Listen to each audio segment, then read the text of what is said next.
Good evening and welcome to the February 2nd Special Council Budget Meeting. Members of the public were able to watch and or participate in this open meeting using the following methods. Attend in person at the North Dumfries Community Complex. Attend electronically via Zoom to observe the meeting or to speak to an item on the agenda. Watch the live stream by accessing the meeting on the Township's YouTube page, or you can, the submitted comments to the clerk will be provided to members of council and will form part of the public record. I'd like to call the meeting to order, please, and can I have the agenda, approval of the agenda, please? Moved by myself, second by Councillor Roman, that council adopt the February 2nd, 2026 special budget main council agenda as presented. All those in favor?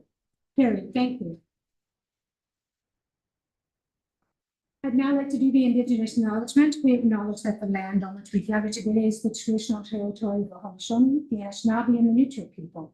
We acknowledge the enduring presence of the Indigenous people with whom we share this land today, their achievements and their contributions to our community. We offer this acknowledgement as an act of reconciliation between Indigenous and non-Indigenous lives in Canada. And as I said the other night, we've come a long way, and if we keep walking this path, I think it's very hopeful. So let's pause and reflect for a second.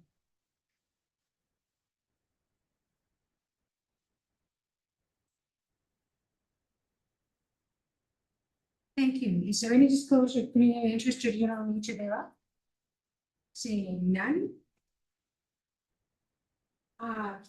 First one for consideration, item for consideration is report number FIM 03-2026, draft 10-year capital forecast 2026 to 2035, and reserve continuity analysis. There's no members of the public that wish to speak on this. Presentation by Christina Gross. Christina, please.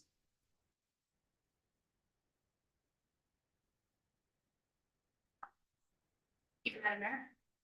I have a short presentation. I was not planning to go line by line through the 10-year capital, but I am happy to take any questions you may have.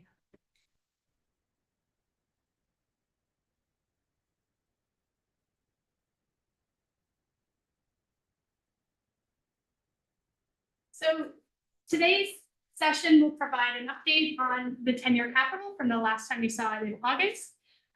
This is to facilitate a roundtable discussion so that we can set up 2027 and beyond.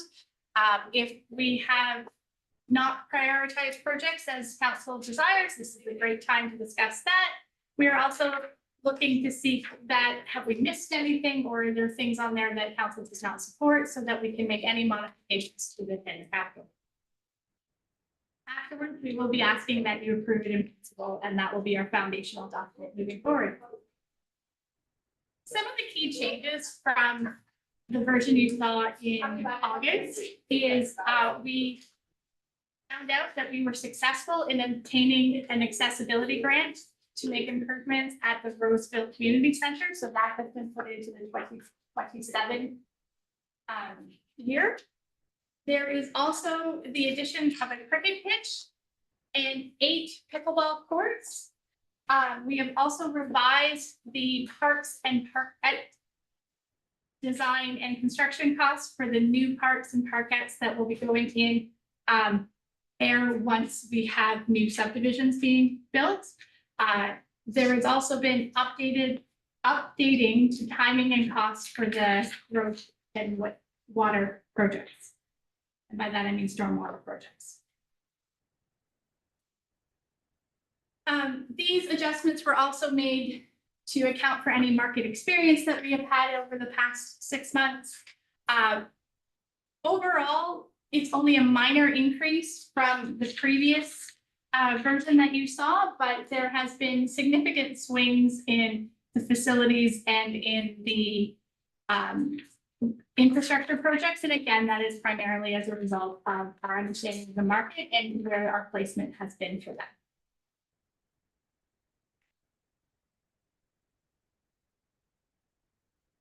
This is a very aggressive program.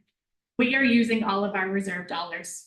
There is very little left to have an in-year change based on this plan. So that's why, again, if council wants to direct different changes or prioritization, it's easier if we can do that now rather than as we get closer to the time frame. Christina, can I ask, so we did a 3% tax increase to cover this capital. Does that include the capital forecast? Wipe that on the roll. Okay, thank you. Yes, so included in that, we haven't continued to increase our transfers to reserves year over year to account for those increases. There is more debt in the 10-year forecast. One of the projects is a development charge related project in the latter half of the public works expansion. Because we're not collecting that much development charges right now, we're not anticipating having the full amount, and we'll probably have to issue debt to complete that project. Now, only a portion of it will be funded out of tax dollars and the rest will be funded out of development charges as we collect them, but that is something that continues to be in the 10-year capital. It is unfortunate that development has slowed down so much in the village and the township, so that some of our collections, there's a few projects we pushed out a little bit based on when we expect the need, and some of them, it's a little bit of a chicken versus the egg as to as soon as it's built, you need it. So the timing is not ideal for some of them, but we have tried to balance all of that out. And in the later parts, or the mid to end of the 10-year forecast, you will see that although we are transferring a significant into the reserves, we are pulling almost the equal amount out in these years. If you look by category of spend, you will see the facilities and our infrastructures are almost equally expensive right now, because this does include 2026, where we have the twin pad and the exterior renovations and rehabilitation at the ACC. But then we also have several bridges in the 10-year forecast, and then the adaptive reuse of the ACC, which balances those two out. There's been some slight decrease in some of our rolling stock, but that really has been offset by increases in our parks and our trails. I think one of the positive things to look at is the sources of our funding and financing. Yes, we are relying a little bit more on debt, but again, we are relying on debt for those long-term buildings. So consider it like a mortgage. That's not really an unreasonable long use when you have such a long-lived item. But the other thing to note is between the aggregate licenses that we are collecting and the collection of monies from Grand Bridge Energy, 24% of our 10-year capital is being funded from those two sources, which is indirectly taxpayer money as opposed to a direct raise or a user fee or a charge. These slides are really good. I wish that they were in the presentation. They weren't, though, were they? I don't think I saw them in the presentation. In the package? No. Yeah, they would have been handy to have so we could have seen them in advance, because you've compiled together things that we read where we're at that. So it's very good, especially this one. When I was reading 150 million, I was trying to figure out the breakdown. But carry on, thank you. There is a question. Did you have a council answer? Thank you.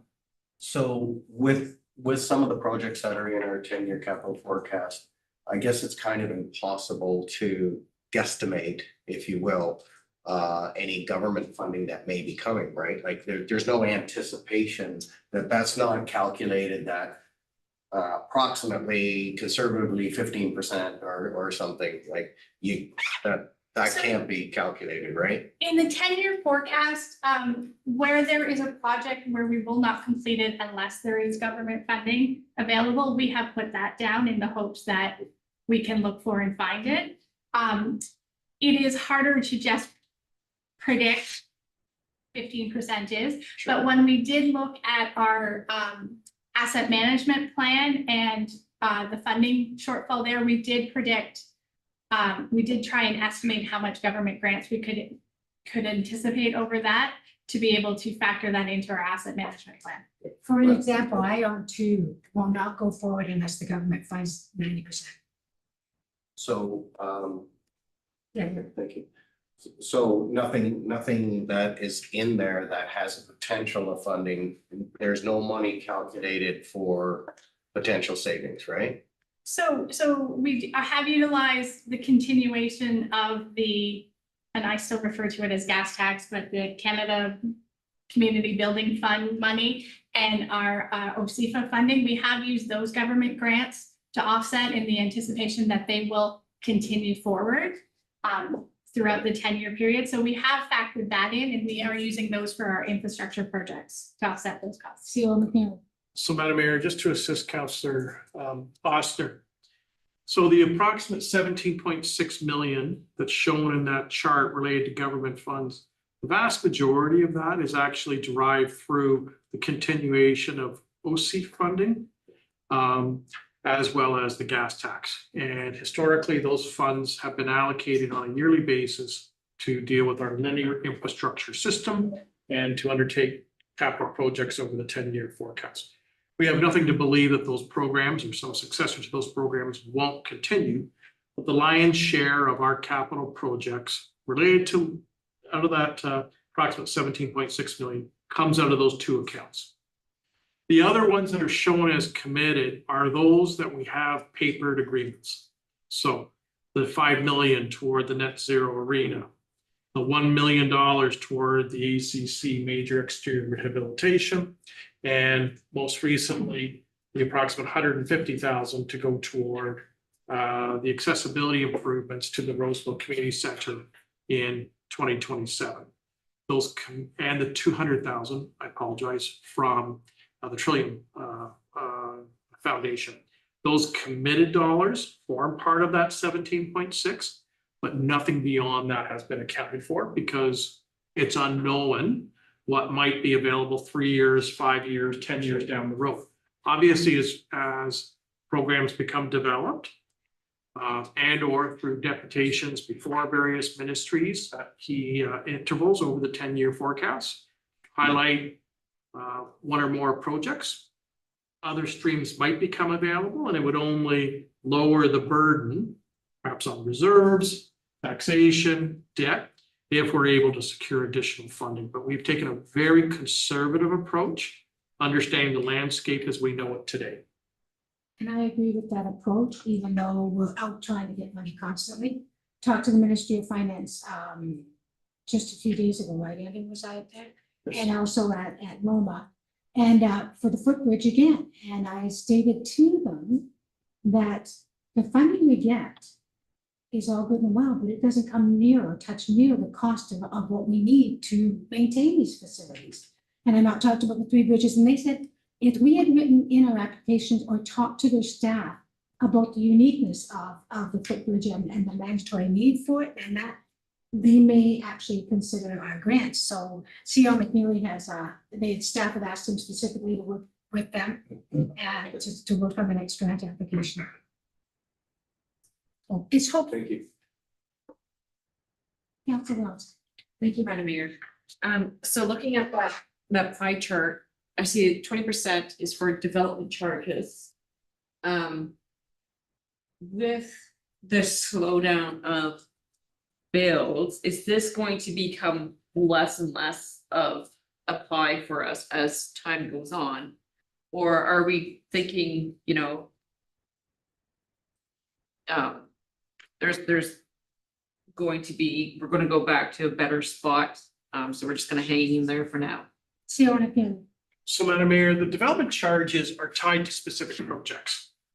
So there are certain roads in and around the edges of urban air that today are gravel roads and would be moved to an improved road status to handle the additional traffic attributed to those emerging subdivisions. We have made some adjustments to the timing of those projects because of the economic slowdown, the fact that the need for those roads to be improved has slowed down because the growth hasn't occurred. Same thing with the parks.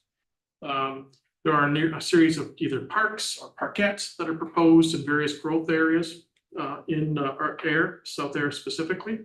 That once again, we have moved the timetable out because development itself has slowed down. If this current economic fund and the lack of draw of residential building permits continues, the need for those facilities I just summarized will also be delayed, and we continue to make those adjustments and push them in. It's not that they're not going to be needed. They're all attributed to growth. It's a matter of when will they occur based on the return to some level of normalcy and the draw for building permits. I mean, we have approximately 3,800 persons worth of development that's been draft approved or is in within approved site plans. So the private sector themselves has made the investment. They've bought the lands, they've gone through the planning processes. In some cases, they've actually put roads in with the underground services. They too are waiting for more boisterous economic returns to realize their investment.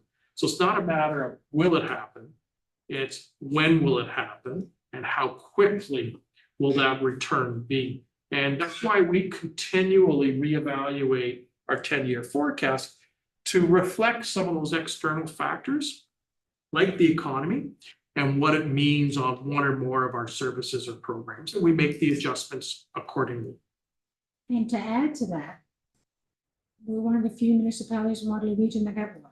So that they don't, we can't have. I asked the regional council, well, can we go ahead? And they said, full speed ahead, no things.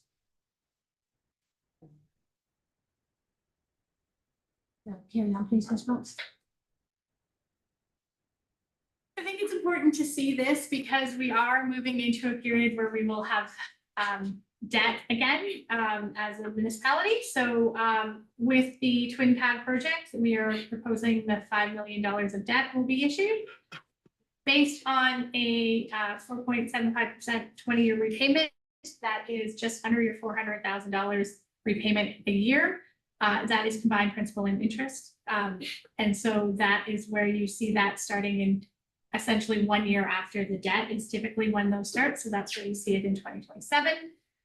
In 2028, with the adaptive reuse of the Air Community Center, again, we are proposing $2.5 million of debt to support that project. And then you'll see in 2032, that is that Public Works Depot where I spoke of. We are anticipating at this point having to fund the entire construction through debt. And then it will be repaid though through development charges and through taxation. So the taxation will be 170,000-ish, and the development charges would be the 484,000 that you see on the screen. So again, that, and I apologize, that should all have started in 2033, not 2032. I apologize for that. So that would be then again the 1 year after. And this does, even at the highest of 1.2 million, we are still anticipating being significantly below our annual repayment charge.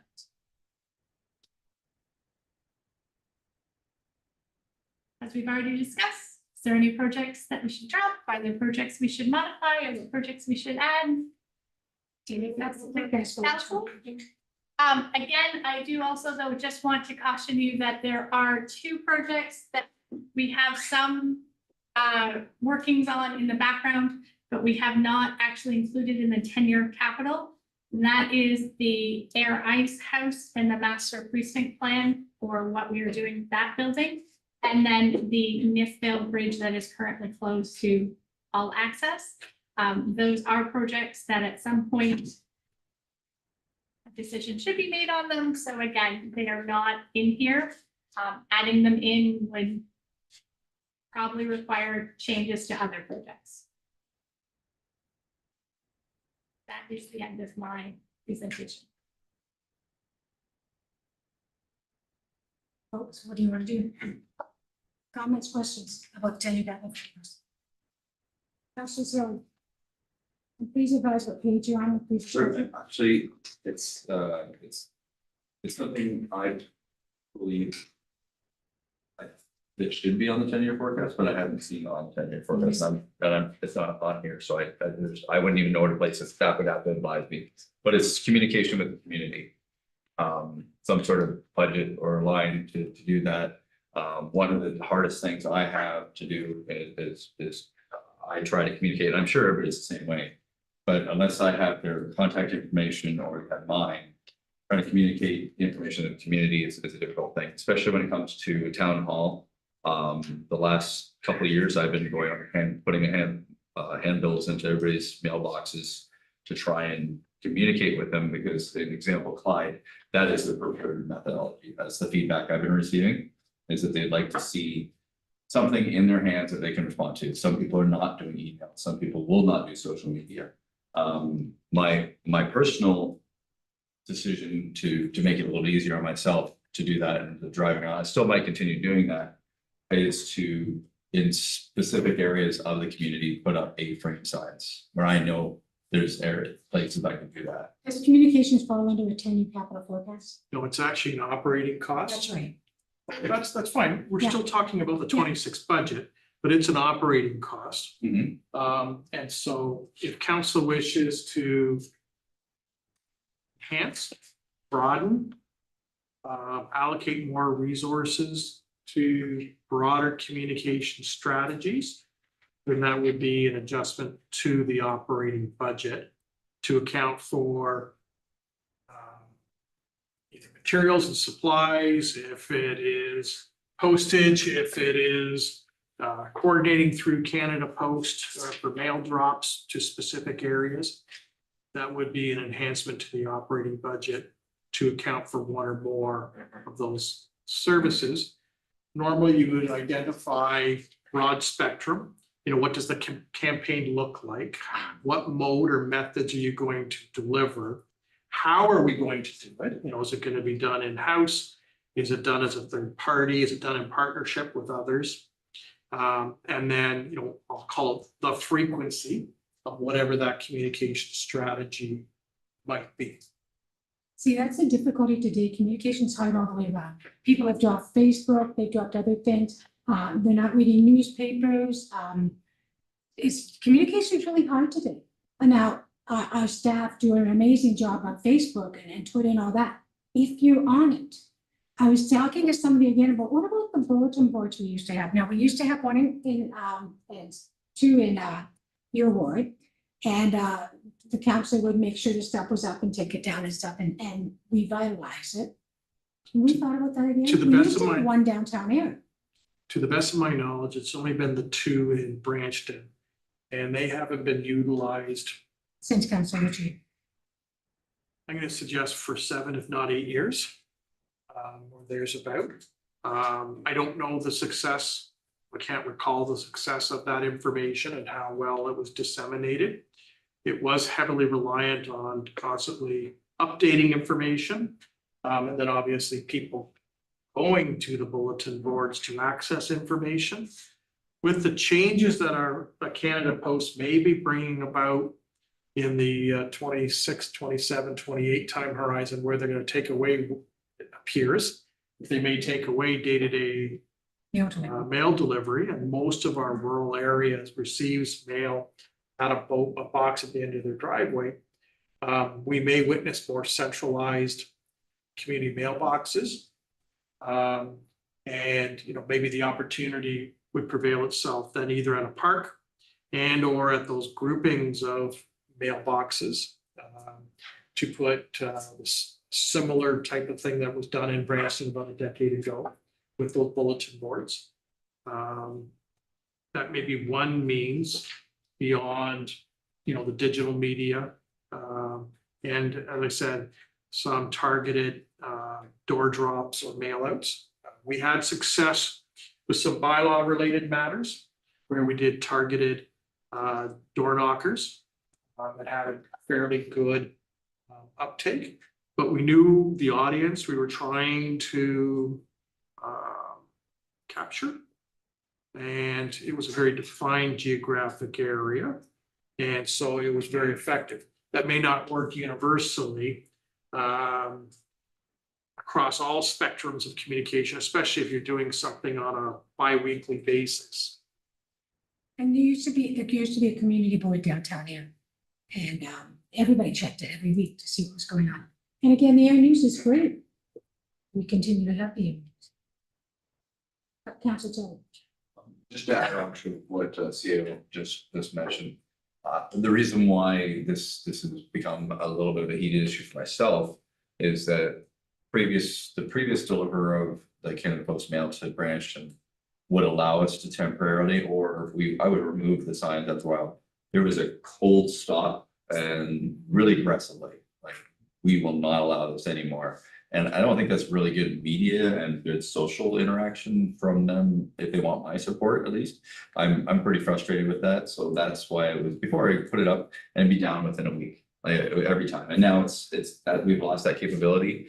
But again, I think I can always ask some property owners that might be willing to do something temporarily, and as long as we don't make a mess. But that's again, just trying to solve a problem, which is when we have these kind of communications we want to pass on is how to do it. Like you said, I appreciate all the time and I like to share the stuff that our staff does to share with the community. But it still only reaches a small percentage when it comes to the people. And then the people that are missed, this is the part I'm sure everybody's heard in this council. The people that don't get the communication to take a great offense to the fact that it appears as though we never tried to It's like communicate. we did it on purpose, yeah. Yeah. But this is a great discussion. If we can put it off to a council meeting, get back Yeah. to the capital forecast after CEO McNeely has the final word. So, Madam Mayor, maybe I can assist all of council in this broader discussion of communications. It is something that staff identified. It's in our business plan that I'll be talking about in a few minutes later in the agenda. Staff is working right now on an update to our transparency and accountability bylaw that we're required to have under the municipal act. So we're refreshing that bylaw. One aspect of transparency and accountability is the whole aspect of communications. Now, the legislation doesn't specifically reference that, but our intent is to present to council a communications component as part of that broader transparency and communication. We will be identifying where there are gaps or emerging gaps, and some of it is that technology divide we just talked about. Some of it is just our geography. And others is just by the way things are done. You know, some people don't rely on their Canada Post anymore, and while they may have a mailbox, it's not something they utilize on a regular basis. We're seeing that in our mail outs as we're required to do under the Planning Act for public files. One People- guy went nuts on me because he didn't get to his mailbox to read that, and he left it for 2 weeks and the meeting had passed. And he said, we did that on purpose. So, you know, we will be identifying some gaps or some emerging gaps. Because some are emerging. And some alternatives. And they may be scenarios where, you know, for sake of argument, if it's a specific issue, we might have 3 or 4 different mediums we would use to communicate the event or whatever the strategy might be. For others, they may be more broadly based where we might use 6 or 7 different mediums. So we're going to be putting together a discussion paper that would perhaps frame a protocol that would be a go forward strategy for the township. Have not yet costed out what that would be because once again, as I mentioned, depending upon how you frame it, your frequency would dictate and how you're going to deliver it would go a long way to what that budget is. So certainly I don't have that answer for you tonight. It is something that is underway. The transparency and accountability bylaw will be presented to council at the end of February. And from that, there is a recommendation that the report on how to improve communications and the emerging gaps would come back, and it would likely be in the April time period. All right, so anything on the capital forecast, anyone? Councilor Norman, Councilor Lawrence. Thank you, Madam Mayor. On page 5 of the capital forecast, the public works rolling stock. One of the things that I wanted to talk about was the idea of the windrow attachment for the snowplow trucks. I know that as Mississauga is using an adjustable wing that comes down at the end of the driveways and pushes the snow away. I know we talked about it briefly at the last meeting. I'm just wondering, is this something that we can look at introducing into the 10-year capital forecast so that in future years we could have this attachment available for more of our vehicles, or at least for the vehicles in some of the more urban areas? CEO McNeely. So, Madam Mayor, since our last council meeting, I've done a little bit of research on the program that's been rolled out for the first time in this year in Mississauga. I'm aware of a similar program that's been in place for over a decade in the city of Vaughan. Basically, it's a piece of equipment or pieces of equipment. that are deployed after the snowplow has traveled the route. And usually it's a tractor type piece of equipment that has a wing and a modified blade that picks up roughly 3 to 4 feet on the driveway apron of where the windrow would be, and pulls it across the driveway, deposits it on the, I'm gonna call it the downstream side of the path of travel, and adds it to the boulevard on the far side of the driveway. I have no idea of the cost of the equipment, whether it's more cost effective to lease, contract out, and have a contractor do it based on the number of driveways we would have if we're looking at, air in the rural settlement areas. What that would look like in terms of how many pieces of rolling stock would be required, service levels, and the like. So a little bit of work to do. But then council could also then better understand what the order of magnitude cost is. Because you got to look at it, there's 2 aspects. If we're going to add to our fleet, whether it's lease, purchasing gently used or new, there's a capital cost. But there's also the operating costs. And it's the bodies to physically operate the equipment if we are doing it in-house. Fuel and repair to equipment and depreciation. If it's a contracted service, then it would be what you pay on an annual basis per running hour or per driveway, however they measure their costs for that service. So, with a little bit of time, we could research how it's been costed out, how it's been delivered, what the equipment looks like, perhaps on the experiences of both Mississauga and Vaughan, just to name 2 municipalities, and return to council with a better picture of what operating looks like, as well as the capital and the different types of delivery methods that could be available to the municipality council in future budget years and budget cycles, wishes to explore the feasibility or appropriateness as an enhanced level of service for windrow clearing on driveways. I've done a lot about this lately because if we did that, right now the snowbanks on either side of the driveway is quite high and you can't see out of them. You're pulling way out. We add to that. Are we not getting ourselves into another problem? So the reality is, a certain amount of what the residents are right now, either by snow blower or by hand shovel or taking off of their driveway where the windrow is, they're adding it to the driveway. They're adding it to the embankments either side. So some of it's already occurring just because of the homeowner undertaking that task. You would be dragging 100% to the one side. I can't say whether residents sort of split their snow shoveling either side of the driveway, but certainly some of it already exists. Whether we'd be aggravating it or not, I don't know. Most of the equipment I've seen through YouTube videos that have been deployed, they just pull it across the driveway and sort of raise the arm as they hit the windrow on the downward side of the driveway. They really don't level off the call it deposited material. So yes, it will continue to file up. I mean, this winter has been one of our snowiest in record. So this year is a bit of an extreme. I don't know if this is the new norm. But the reality is when we plow our roads, we're taking roughly half of the width of the road and depositing it on people's driveways as we travel down the public highway. It's unavoidable.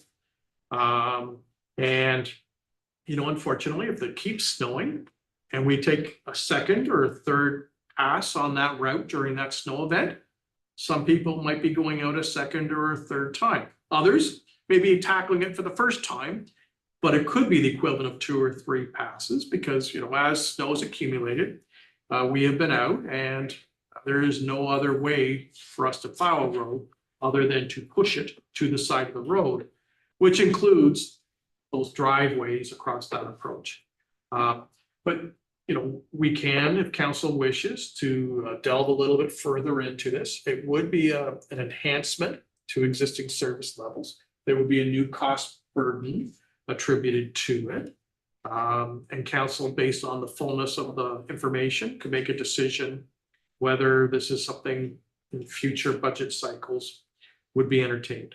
So that's something that we can discuss for future capital forecasts. Or council could tonight provide direction to return Well, To that's what I was council saying. in the next few months Yes, with a follow-up report. So that it informs future iterative versions of either the capital forecast and or the operating budget, because it could potentially influence both budgets. and I'd also like to see how Vaughn handles those snowbanks that get too high. Whether he's, you know, council over there. Madam Mayor, so just as a follow-up, I mean, one of the things, comments I've heard from residents is that as much as they appreciate us clearing the streets as fast as we do, and certainly our service level is much greater than the cities or everywhere else. They are concerned about the windrows and the filling in at the end of the driveway, as the CEO mentioned. So is there a balancing act? I'm not suggesting that we lower our service, but I'm wondering, is there a balancing act where maybe we're not getting to those secondary roads as quickly because we have added the enhancement of the windrow clearing? Like, is there a balance to keep the costs under control? Can we back off on some of the secondary streets? Like where my daughter lives in Kitchener, I don't think it's been plowed yet. Yeah, they have a Yeah. policy, they won't get to your road in 2 weeks. Yeah, so I mean, so Until I'm the- not suggesting we do that, but I'm saying maybe there's some sort of balancing where we can reduce the service a little bit, but add this new service, so there's still that value for the residents. But at the same time, we're saving some costs. Well, let's have that discussion once we get the information on Mr. Woodcock.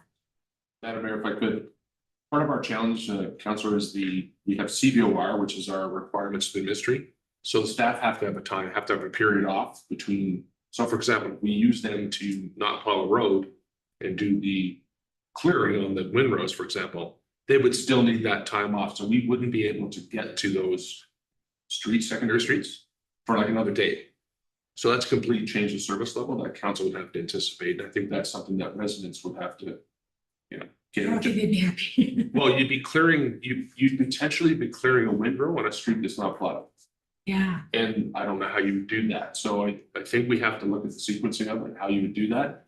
I think that's what CEO was referring to is the challenge we have is that we have 6 plow trucks and 6 staff on those trucks. If you reduce down 6 main trucks, which ones get secondary service? How do we decide that?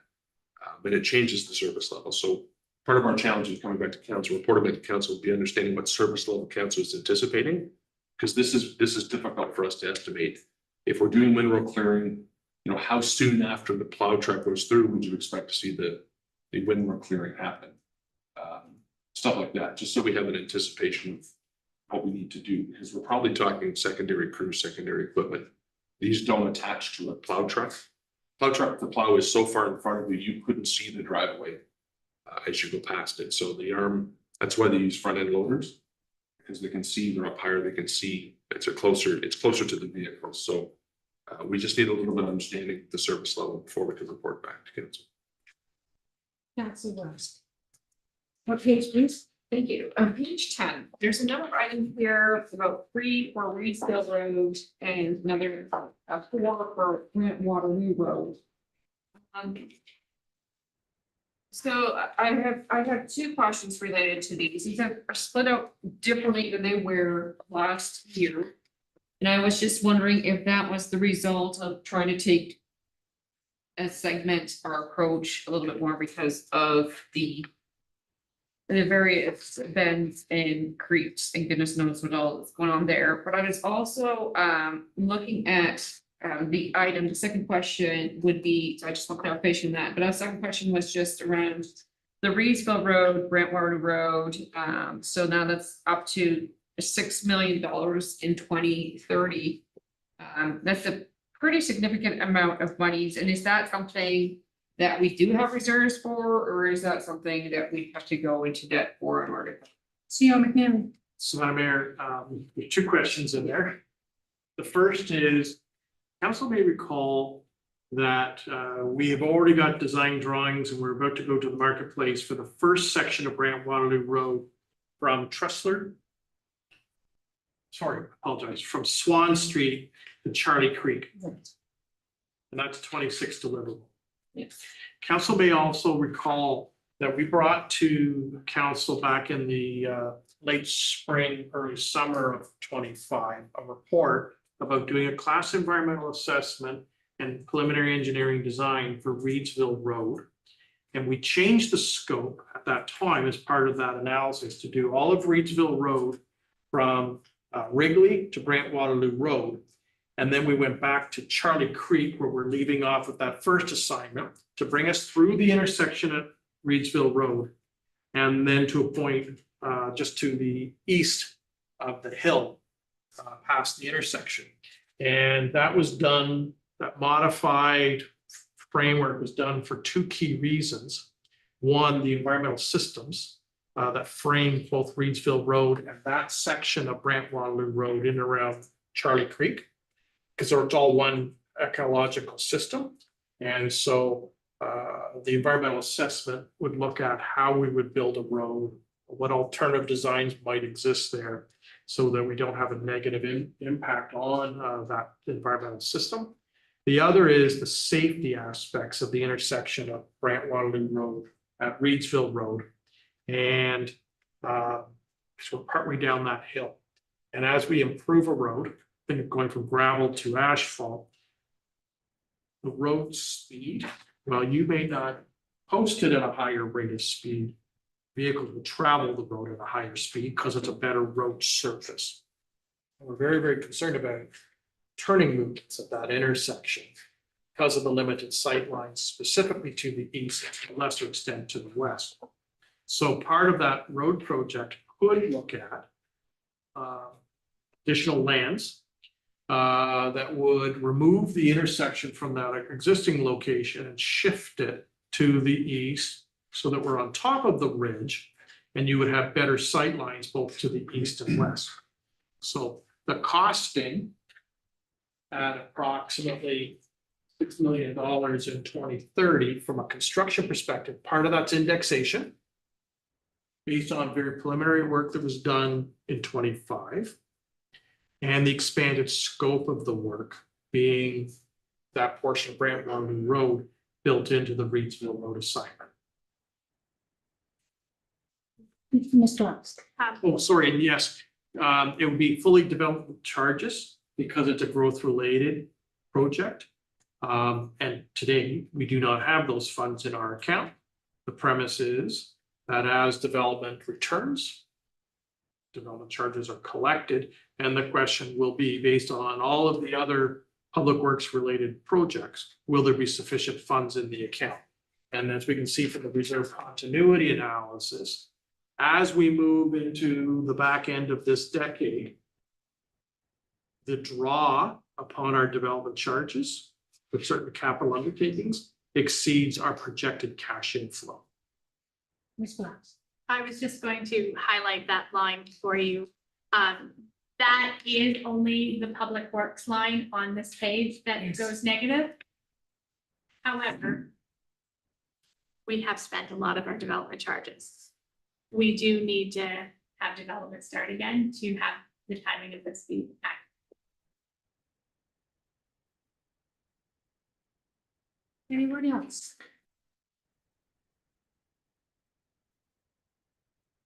What page?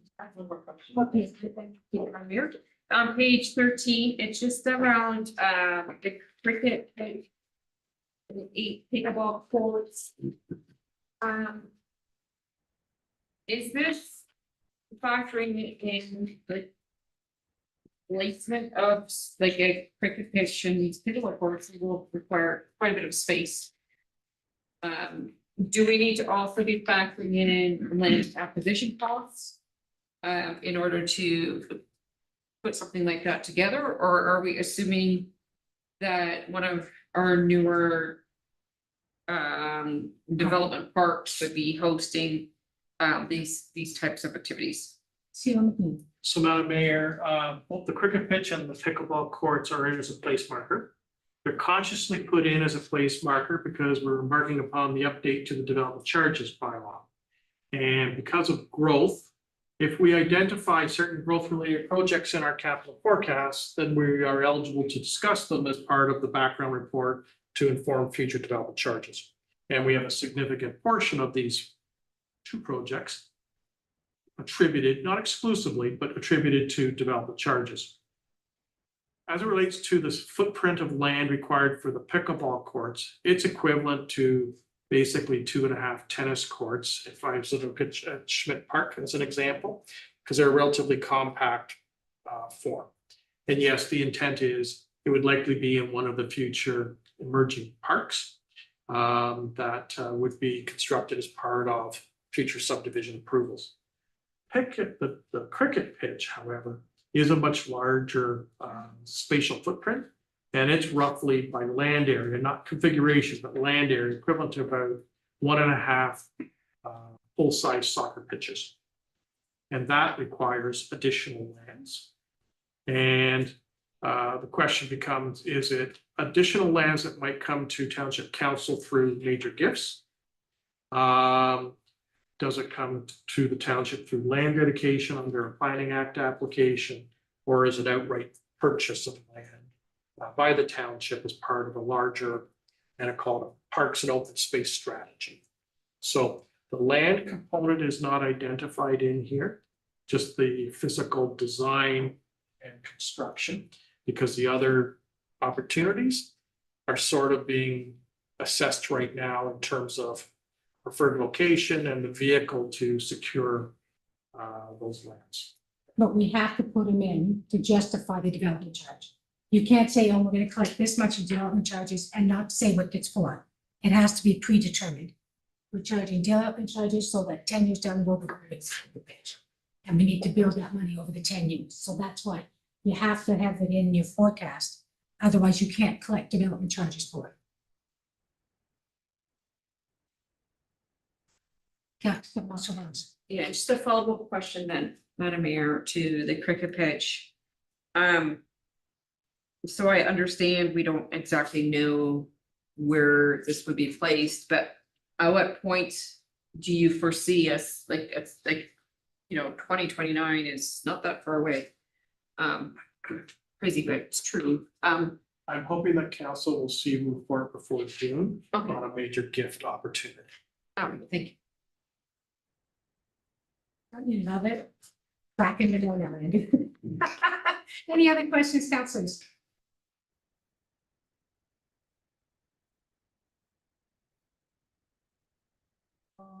That's it. Right, you have a report, see on the hearing. Yeah. There's a resolution attributed to this, the 10-year capital forecast. Councilor Austin, please. Well, myself, like my Councilor Wong's, I definitely have a report number 03-816 be received.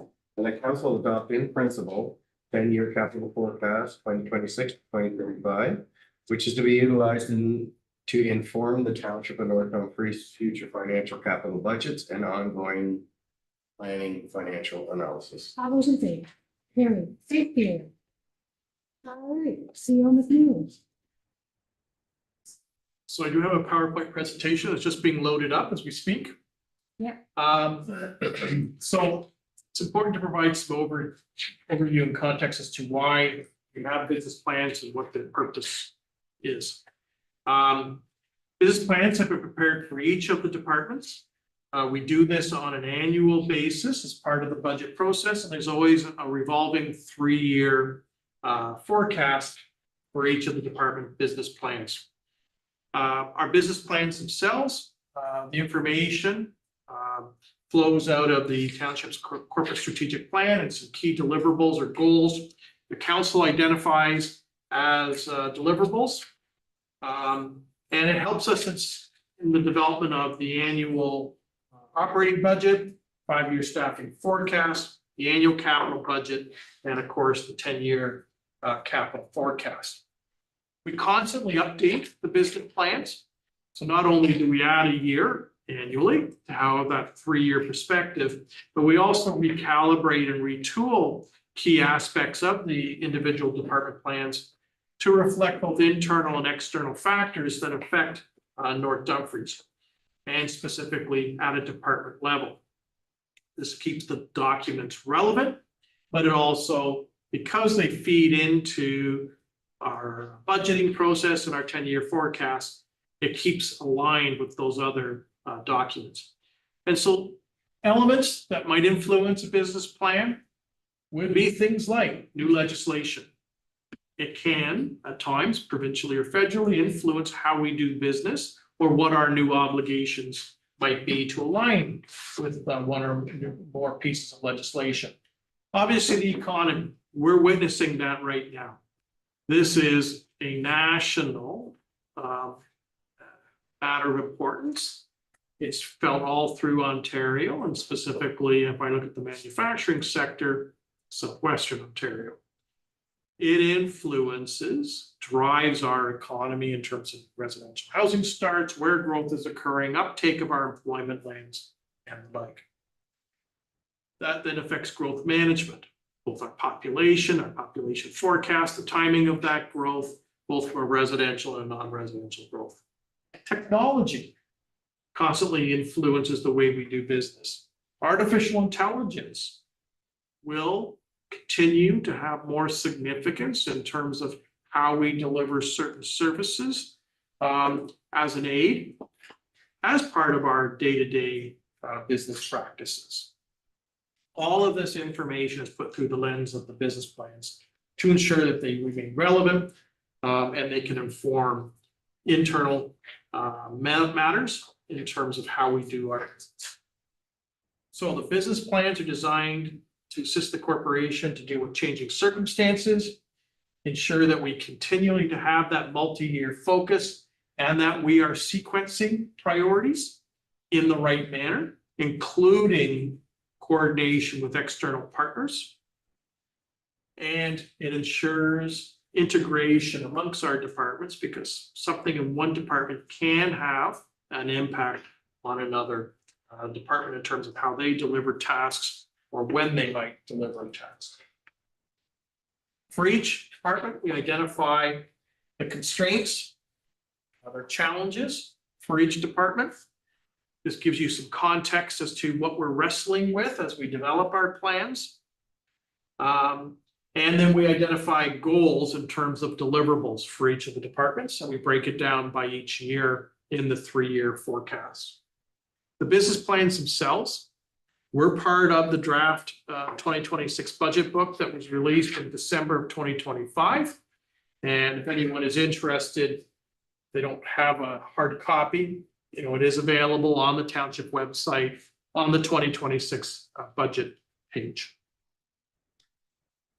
We do seek on an annual basis, as part of the budget process, that council adopts the the department business plans as a guidance document. And then we publish it on the website as the adopted documents for each department homepage. The next slide just shows all of the core functions for each of the 5 departments. Services, leisure and community services, engineering and public works, development services, and the office of the chief administrative officer. So drilling down now specifically on a department level, for the office of the chief administrative officer, obviously taking a big picture approach, we are looking at, so if you turn the next slide, Eric, our key issues. Can you scale it back to fit on the thank you? Obviously, we continue to work on the culture of our corporation so that we're responding to the emerging both residential and the non-residential growth, but of as equal importance, the changing demographic profile of our community, because this obviously influences how we will plan and implement programs accordingly. Can't look at them in isolation. We need to ensure that as part of our culture and our philosophy, we embrace change, because change is occurring. And if we're not adapting to it, we're not embracing it, then we will be behind the curve, and it can affect us both financially as well as performance.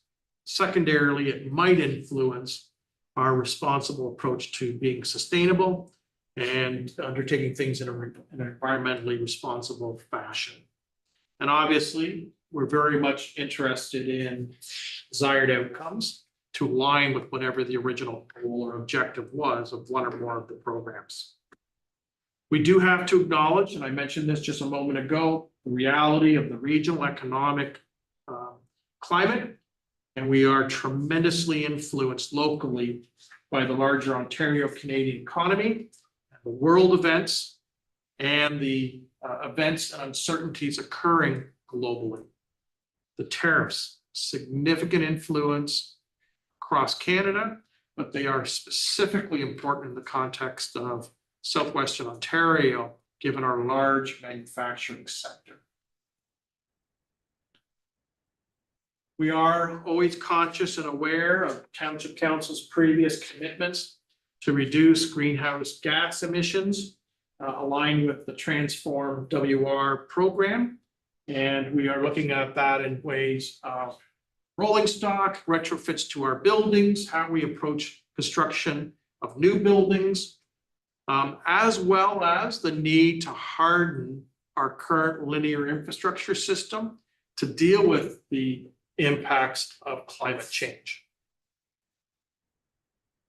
Obviously, we have witnessed over the last 2.5 years, significant changes in the land use planning and land use policy realm from the provincial government. 40 years worth of practices have been significantly altered, and a lot of those new responsibilities and programs have now been devolved down to the township, both in terms of approvals, municipal plan review functions on behalf of the province, as well as defending positions exclusively in front of the Ontario Land Tribunal when matters are appealed on an earlier decision of Township Council. So those are our issues and challenges. The next slide just shows the corporate hierarchical. Next question. Councillor Roman. Ask a question on the challenges. One of the things you note here is the growing influence of artificial intelligence. I'm just wondering, what's our ethical responsibility in terms of deploying AI, in terms of protecting people's data, having accountability, having transparency, dealing with built-in biases that are already in AI that we're seeing emerging. How are we gonna mitigate some of these ethical issues? So the province has adopted a piece of legislation. I apologize, I can't remember the exact moniker for the bill. And it imparts requirements for businesses and the MUSH sector, which we're obviously part of the MUSH sector, as it relates to the transparent, as well as consumer protection aspects attributed to artificial intelligence. Senior management team took this up in November, and we actually will be dealing with an internal report on senior management, dealing with how are we currently aligned with our obligations under that provincial legislation? Where do we have gaps? What would those gaps mean in terms of how we would address those gaps? And the other is creating a corporate policy, which would come to Township Council, as it relates to how we would use artificial intelligence as part of our day-to-day responsibilities. And part of that is the proper protection of either our data sets and or confidential information, so that it doesn't form part of that open web or open data set that could then be mined by others for purposes for which they were never intended. So there is an overarching provincial piece of legislation. Senior management team is working on those aspects. We do need to have a corporate policy. It is underway. Just wanted to, for something MUSH means municipal, university, schools, and hospitals. So MUSH sectors, they have special deals for internet, all kinds of special regulations that fall under the MUSH program. So just going back to the slide on your screen, this is the structural makeup of the corporation.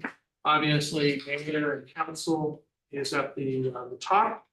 I report to council And then there are the 4 line departments made up of corporate services, leisure and community services, development services, and engineering and public works. The next slide takes then my office and shows the 5 portfolios that I manage on a day-to-day basis, which include corporate communications, corporate real estate, legal services, human resources, and fire department emergency management. So when we look at our 26 goals and deliverables, and these are the key goals and deliverables targeted for, excuse me, 2026. A moment ago, we talked about the corporate communication strategy. Well, it's actually something that was in our draft business plan. I articulated a moment ago about why we believe this is necessary. And obviously, a part of this is to promote that two-way exchange with our residents and businesses to better inform matters that are underway in the corporation. And this will also include access and promotion of our new Engage Waterloo Region digital platform that we housed on our website.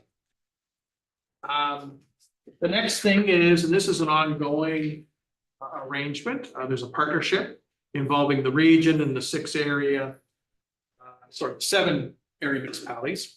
And we're working with community members, key stakeholders from a diverse group of minority groups to better address the issue of diversity, equity, and inclusiveness. Council has benefited from some of that work through your Indigenous Affairs workshops that you have participated. We're also doing that in the broader diversity, equity, and inclusive portfolios. And then we're trying to bring it down to a township level where we're tailoring programs and services specific or unique to meet the needs of North Dumfries. Obviously, one of our key goals, this is a continuing exercise, is the mechanisms and opportunities to grow the township's reserves. We just heard the presentation on the 10-year capital forecast. You've seen the order of magnitude of the cost of spend. It is a reality. We will not be able to rely on senior levels of government as we did in past decades to meet the needs of a growing community and or the life cycle replacement of key assets. And so it's important that we have a robust asset management plan. We have a funding strategy to realize the key tenets that have been identified in the asset management plan that then is reflected in our 10-year capital forecast. But it also gives the context of why we set aside money for reserves and what we're putting away on an annual basis in reserves to support the 10-year forecast and alignment with our asset management plan. And obviously, we're looking at identifying services and programs, cost containment elements to ensure sustainability of these initiatives over time. Sometimes that's done through third-party partnerships like Langs, where they're delivering some key programming on our behalf. We provide a financial stipend to offset that cost, but it's done in a manner because it can be delivered in a more efficient manner than we could if we brought it fully in-house. Obviously, coordination across all of our departments through the lens of being responsible in terms of lowering our greenhouse gas emissions. Township Council is aware of some projects like the Net Zero Arena, the retrofit to the fire hall, the new Public Works admin building that we opened a year and a half ago. These were all done through the lens of lowering our GHG emissions as we either built or retooled those buildings. Council heard presentations several times through fiscal year 2025 related to the introduction of transit service opportunities through Grand River Transit into North Dumfries. We made a strong commitment back to the region that we want continual reporting back to Township Council. We want to assess data. We wish to have the flexibility to revisit some early recommendations that were published by Grand River Transit so that as we roll out transit, we can continue to test our original assumptions and revisit new opportunities for route selection, modes of delivery, so that we are providing transit across the township, including the rural countryside. And then the other key deliverable in 2026 is working with the clerk's division, because we will be having a new council sworn in the middle of November 2026, and there will be our orientation program that'll span over a couple of months periods, and there'll be a series of workshops and forums to assist the new council as they assume responsibility for the 2026-2030 time period. As it relates specifically to the fire department and emergency management divisions, we did do the presentation to council on the medical priority dispatch system and its implications on tiered response and its specific effects on the fire department. We need to continue to review the data and, how has that either assisted our fire department, or are there some consequences that had been accounted for? And do we need to revisit, retool with our partners at Waterloo Paramedic Services to ensure that it aligns with our service standards, and more importantly, the resources that we have available through a volunteer part-time department.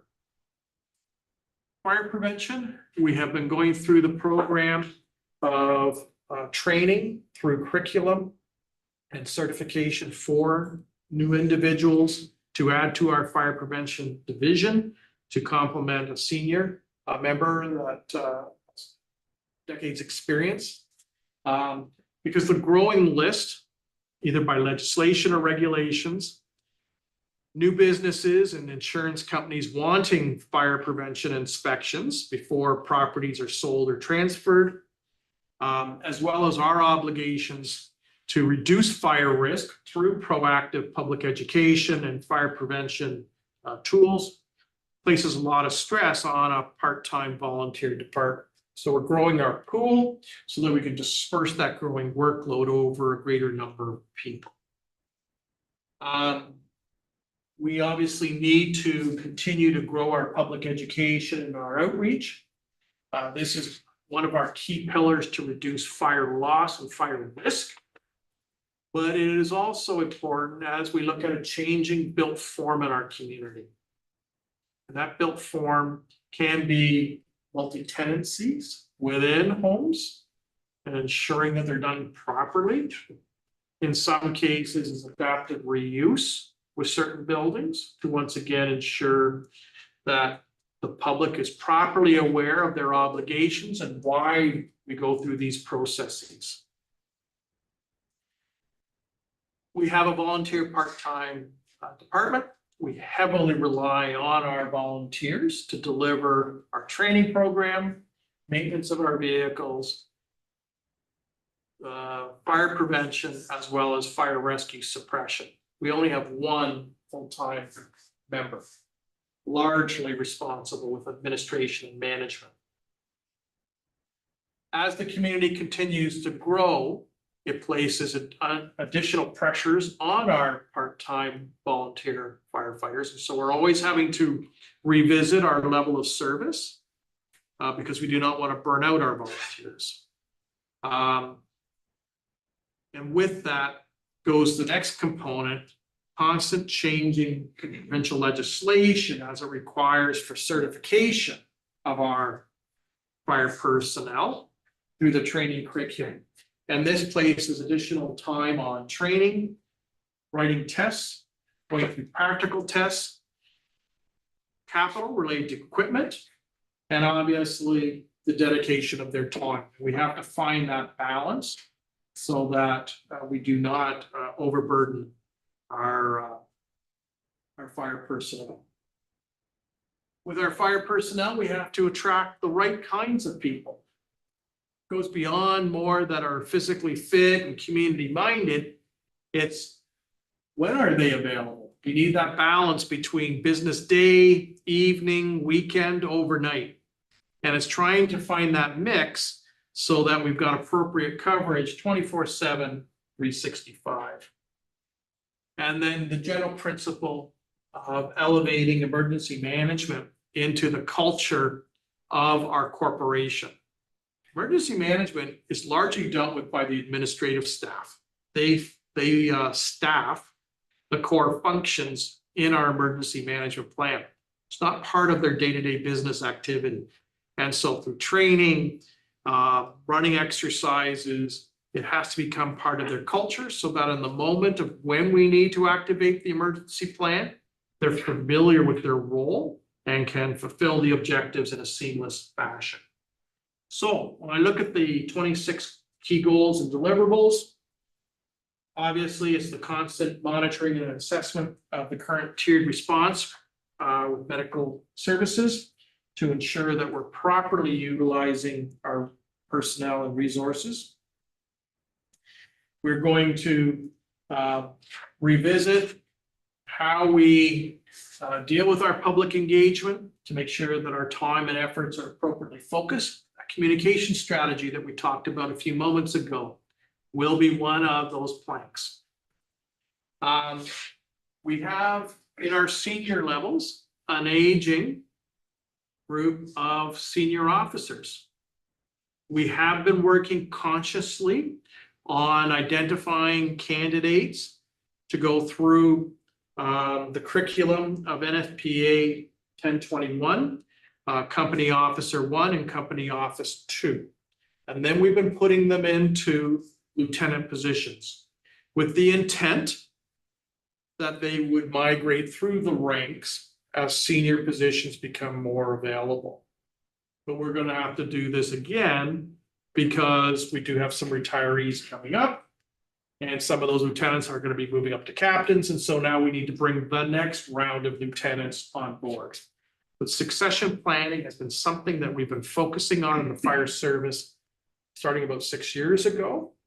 And given the fact that these are part-time volunteer members, the curriculum is being done over several years, but it takes that lead time to ensure that when we need to make internal promotions, we have appropriately trained, qualified candidates. NFPA 1035 is a standard that is recommended as it relates to public education campaign. And it's something that we're going to try and deliver upon. We're not obligated by legislation, but it is a very effective framework in terms of what does public education look like as it relates to fire and fire prevention. We're on the closing weeks of updated emergency plan. It's my hope that it's in front of council at the end of February. The program committee has signed off on the updates to the emergency plan. And our plan is about 7 years old. And it's timely that we revisit it. And that's the work that's been underway for the last year. Our fire services agreements, we often focus with the Cambridge Fire Services contract, but the township provides for a fee-for-service basis with the County of Brant, as well as the Township of Blandford-Blenheim. So we provide first response into those two adjacent municipalities for fire, rescue, and medical calls. Both documents are in need of a refresh, and we have had initial discussions with the respective fire chiefs in those adjacent municipalities. The intent is to be a presentation on an update to both agreements in consideration in calendar year 26 for implementation in budget year 2027. And as part of our current practice, we try and review every 5 years or so all of our bylaws to make sure that they remain relevant, ideally at least once during the term of council. And bylaw 3250-21 is our establishes our level of service for the fire department. And so we wish to bring that back to council and flag where any changes may be warranted in our level of service. And this is the org chart for the fire department. So you can see the fire chief, CMC reports through to me. We have our 2 deputies. And then we have our 4 platoon captains, each with a lieutenant, as well as a complement of firefighters for each platoon. Each platoon on a weekly basis is responsible for the circle checks of the entire fleet, but they also train and support each other based on the platoon system. And then we have our specialties at the bookend, being the chief training officer and the chief fire prevention officer. And they have committees that they work through to deliver the broader fire prevention and or training curriculum. Moving over to engineering and public works. Council's seen the order of magnitude of both our operating budget as well as our capital forecast related to our linear infrastructure system. The nature of traffic utilizing our roads, climate, the old condition of some sections of our roads represent challenges as it relates to maintenance, rehabilitation, and or replacement. And these all go down to trying to balance how many dollars can be spent. Our infrastructure continues to age. You will see in the next month when we report out our state of the infrastructure roads, which was undertaken in 2025. We have seen some positive improvements to the overall rating of our road system based on the investments that have been undertaken by the township over the last 10 years. But there are still a number of roads that require significant investments. So your investments, your strategy is paying dividends. It's showing upwards improvements in terms of your overall rating, but there's still a number of lane kilometers that require rehabilitation or major capital replacement. Obviously, we're trying to blend capacity caused by growth with just the normal rehabilitation and life cycle replacement of our linear infrastructure system and trying to create that equitable balance. And the background behind all of that is the effects of climate change and hardening of our infrastructure system. We are transitioning from a strictly road maintenance program to a more fulsome approach philosophically, both by training our staff, bringing assistive tools in, and or leveraging at appropriate times outside expertise to inform key components. And your road safety initiatives, your traffic calming are some of those examples. I mentioned a few moments ago the hardening of our infrastructure caused by the influences of weather-related events. In your capital forecast, you can see significant investments in your stormwater management facilities. Those are the end of your pipe system. They need to be properly designed but functioning to support the heavy rush of storm water. But the ditch system and the pipes that go to them also need to be in a state of good repair. So our key goals for 2026 is our 4 seasons inspection and investigation of our road network.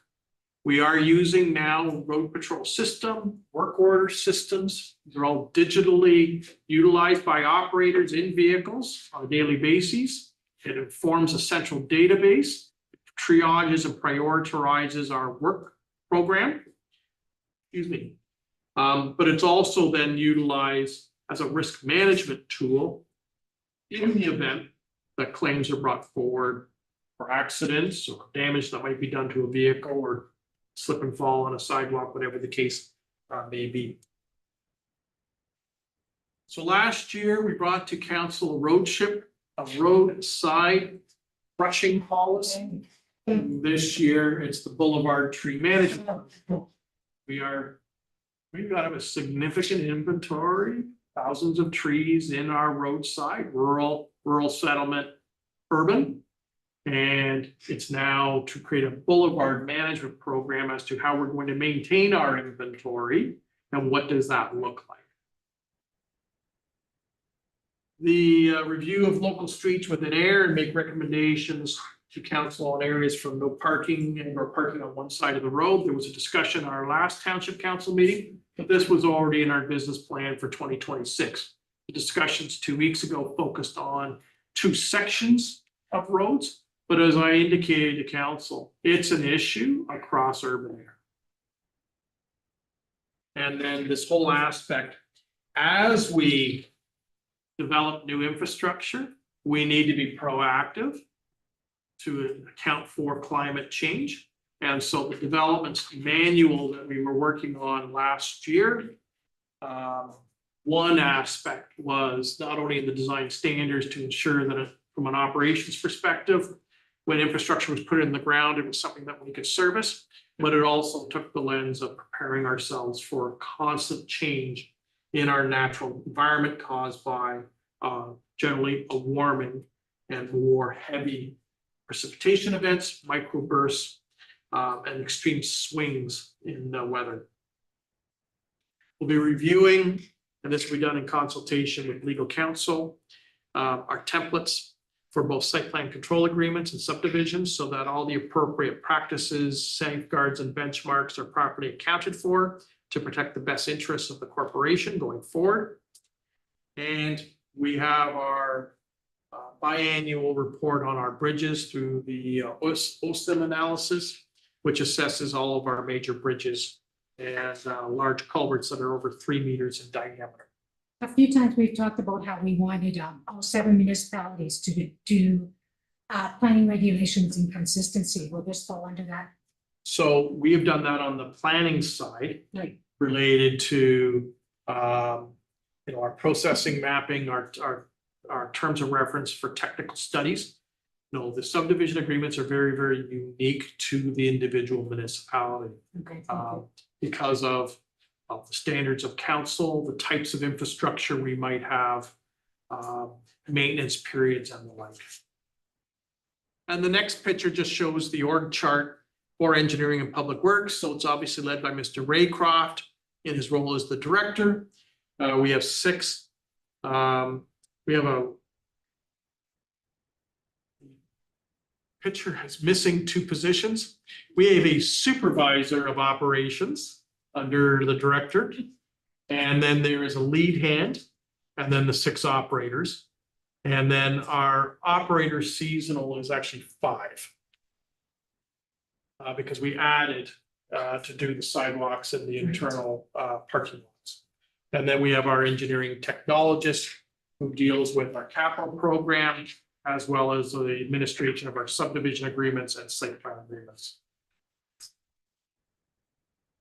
So turning over to corporate services. We obviously are continuing to evolve our financial software and the integration of our core financial software with other divisions.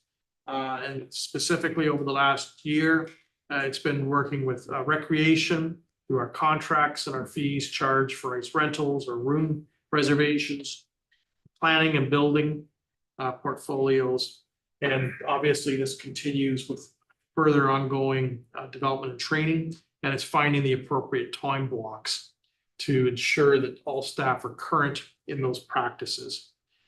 We obviously want to have a skilled workforce. It's multifaceted. We are a small municipality, and our corporate services department having largely responsibility for finance, treasury, as well as clerks is a small grouping of people.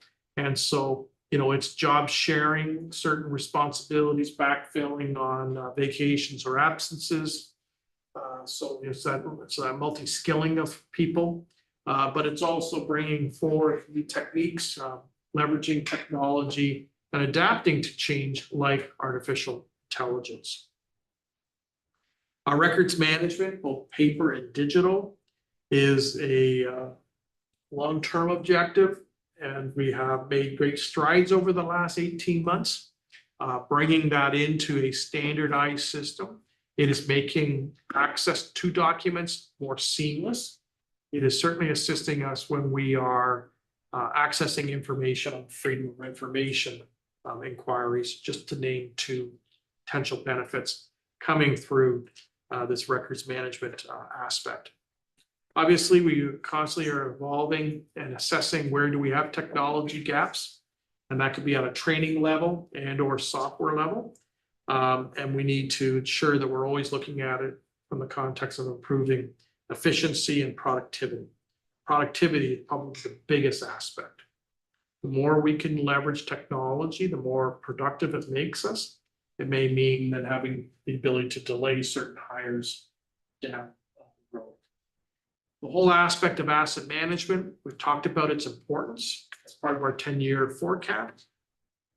But the province continually refines regulations, reporting elements, and I think we'll continue to witness more reporting through the province on assets and asset management and how we are dealing with all aspects of our assets.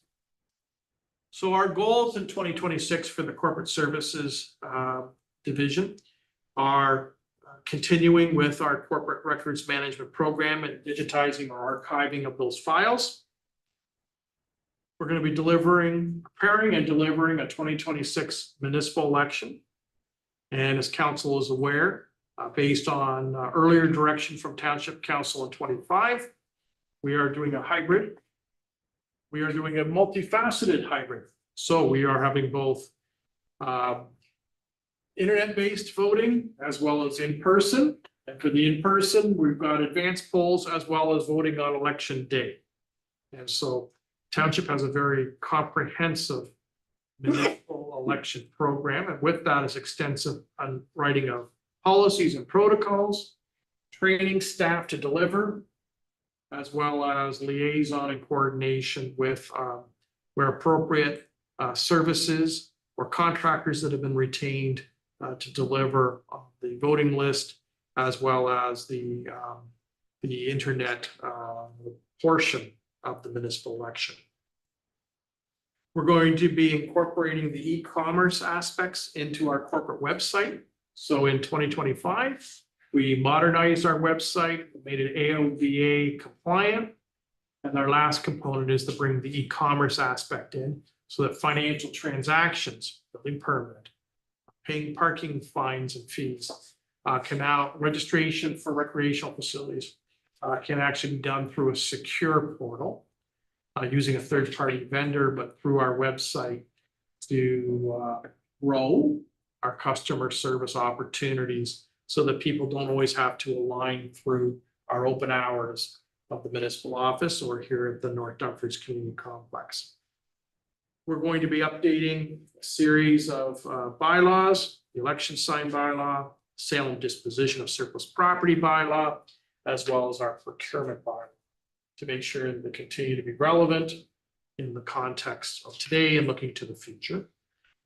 And we will be assessing our role in the Grand River Accessibility Advisory Committee for a future presentation and decision to Township Council. So the next chart is just the org chart for corporate services. And as you can see, it's led by our Treasurer, Director of Corporate Services, so Christina Brox. And we have our 4 divisions made up of information, technology, clerks, finance and treasury, and the customer service. Moving into leisure and community services. I've said to council many times, this department probably is going to go through the most significant upheaval over the next few years, largely because of change occurring in our community, growing expectations within our community, and the diversification of ethnic populations across our community, and trying to bridge the divide between urban and the rural countryside. So, our key issues or challenges in that broader context is to try and align where possible and practical, the increasing demand and the limited resources to facilitate and deliver leisure programming activities. We're going to need to carve out more dedicated time to ramp up support for our volunteers and our community groups. so that they can grow their capacity to assist in delivering certain services or programs or opportunities, either existing or emerging.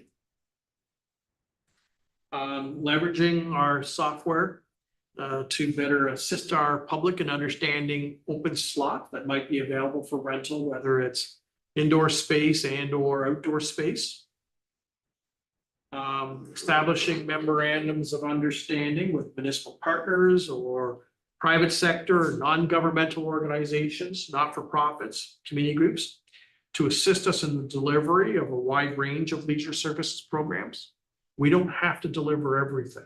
In some cases, we may be the facilitator, but we work with partners to fill some of those voids or gaps when it's most appropriate that they're better positioned through those memorandums of understanding to deliver those services. And there may be a financial stipend that we provide. So our agreement with Langs is an example.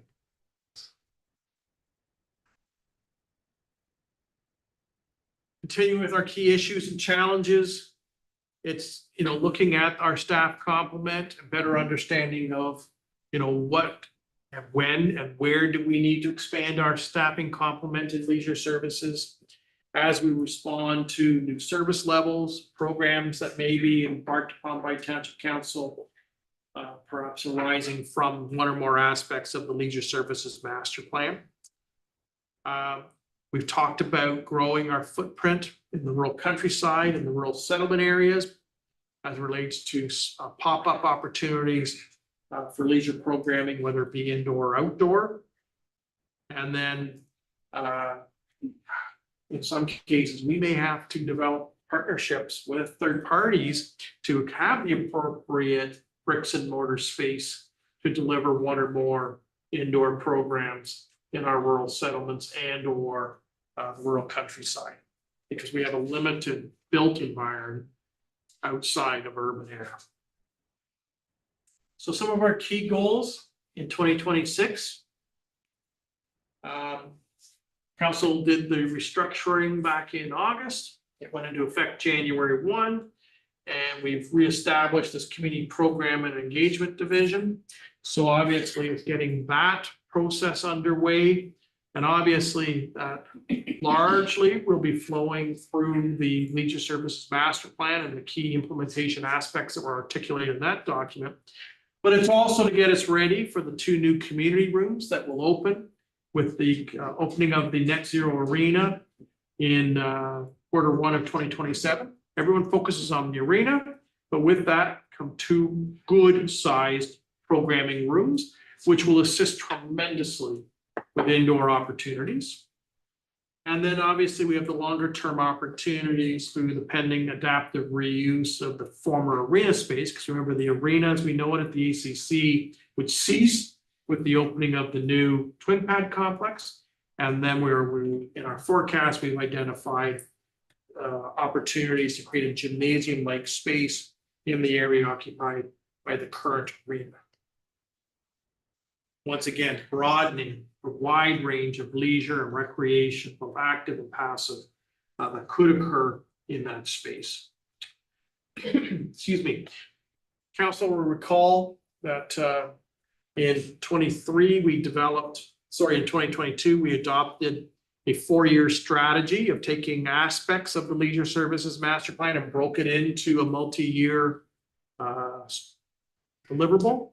We are in year 4 of that 4-year vision. And so it's delivering the last portion of that work program, but it's also bringing to council what the next 3 to 4 years would look like as we close out the current version of the leisure services master plan, including identifying what circumstances may have changed that could make certain aspects irrelevant going forward, because other circumstances may have superseded some of that early work coming out of June 2022. Working through our leisure and lifestyle advisory committee, and then obviously with recommendations to Township Council. It's reviewing opportunities for recreation, leisure programming opportunities in the rural countryside and the rural settlement areas. That was a key aspect identified in year 4 of our work plan coming out of the Leisure Services Master Plan. And then the other is, once again, continuing to evaluate ways that we can lower our greenhouse gas emissions in our buildings. Our buildings were our number one contributor to GHG emissions. We have made significant improvements in our buildings, but there's more we can do.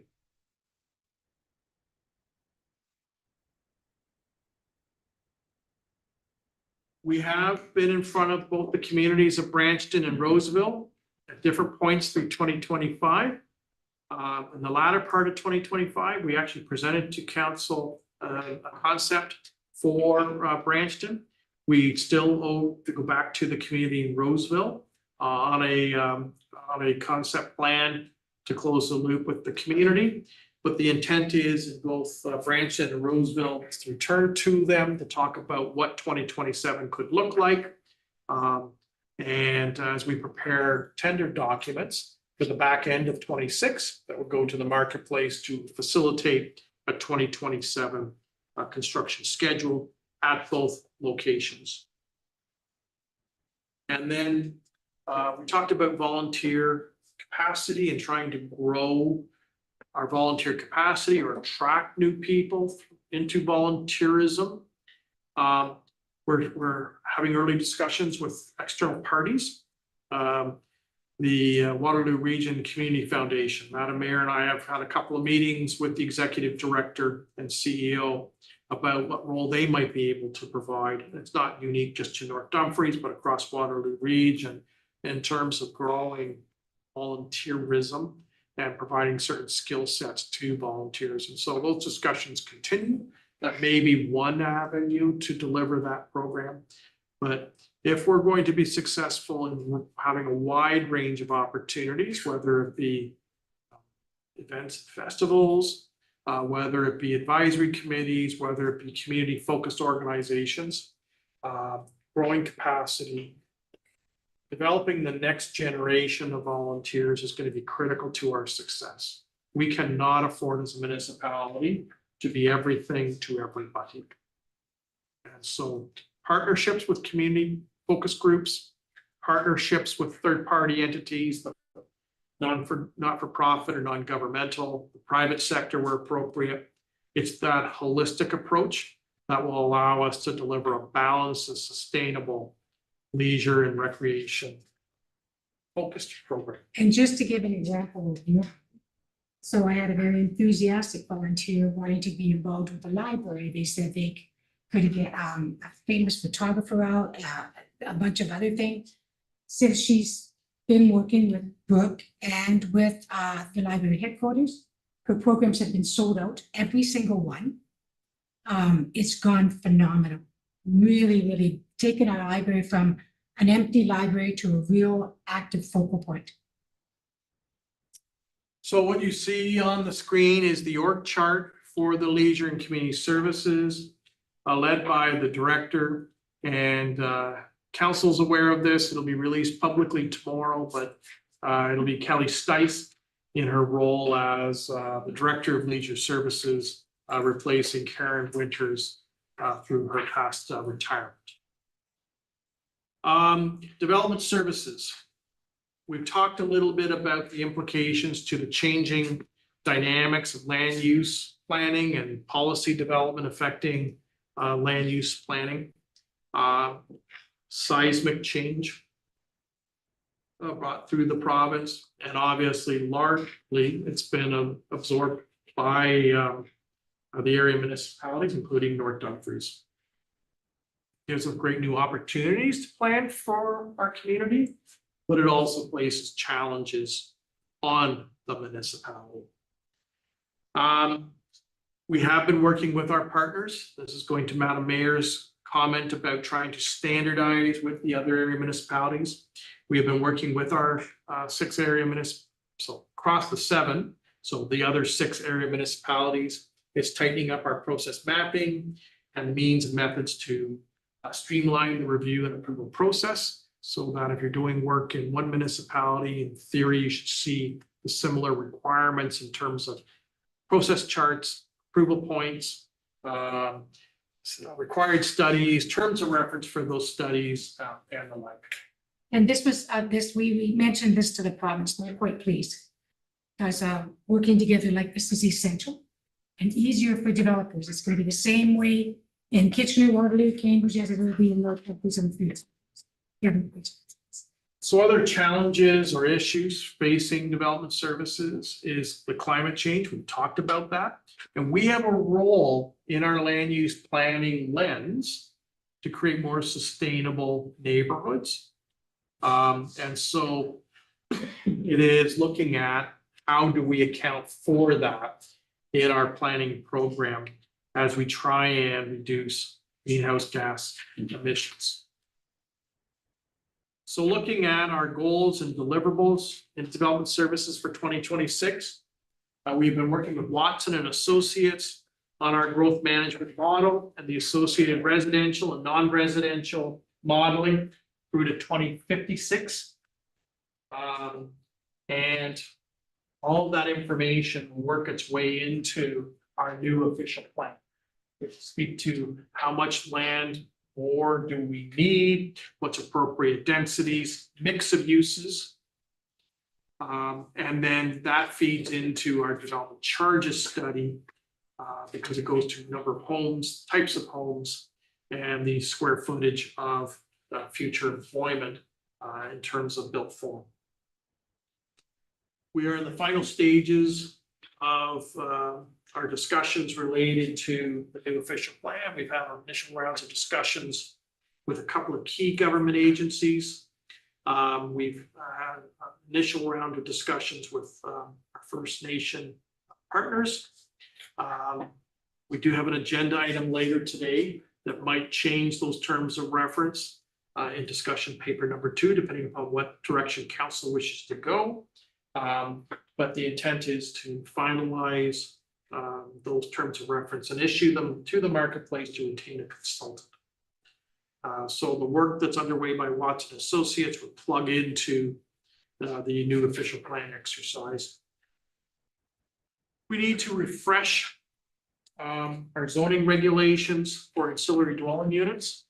The township actually was out in front of the province back in 2018, 2019. Some of those standards still exist in our document and have been superseded by the province. And where applicable, the provincial regulation overrides what's in our zoning bylaw. In some other cases, our bylaw still remains relevant and can now become a little bit of a nuisance in terms of dealing with minor variances. So we are working our way through refreshing our ancillary dwelling units provisions, not only to make sure they align with provincial regulations, but to learn from some of our recent experiences with that emerging built form. We track all of our ancillary dwelling units. And just as a point of interest, we issued in 2025 more building permits for ancillary dwelling units than we did for new home construction by a margin of 3 to 1.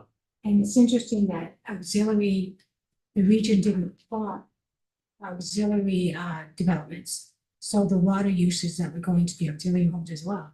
So it was in our, it's in the monthly reporting of building permit activity that they get from every municipality. But they didn't really connect that one. The information on a monthly basis, because we have to report it to MPAC. Yeah.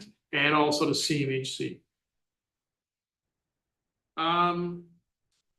We are in the final weeks of modernizing our building bylaw. The building bylaw is 22, 23 years old, sorely out of date. So with the new CBO, we've been working on the new bylaw, and there's a draft sitting on my desk to sign off on. But it is a total rework of the bylaw. Over the last 15 or so months, in partnership with the other area municipalities, we've been working on the high performance building standards. We provided a brief report to council several months ago on high building performance standards. province has intervened in the period of time since and issued directives to area municipalities about not overstepping or overreaching and putting onerous restrictions on builders related to some green strategies. So we kind of recalibrate the high building performance standards so that we don't offend those provincial regulations. And so some aspects are more voluntary because some builders actually incorporate it as part of their marketing strategy. But then there's other things that is expected to be followed by the building industry that are within the purview of area municipalities and the administration, either under the Planning Act and or the Ontario Building Code. We're going to be assessing the opportunities for digital software and mobile technology as it relates to parking enforcement. Today, it's a very paper-oriented process. We handle things 3 and 4 times. We're going to see whether on our scale, there's efficiencies that could be achieved by utilizing technology rather than having everything done manually. At our scale, it may not be worth the investment, and it's not productive, it may be cheaper to maintain our current program.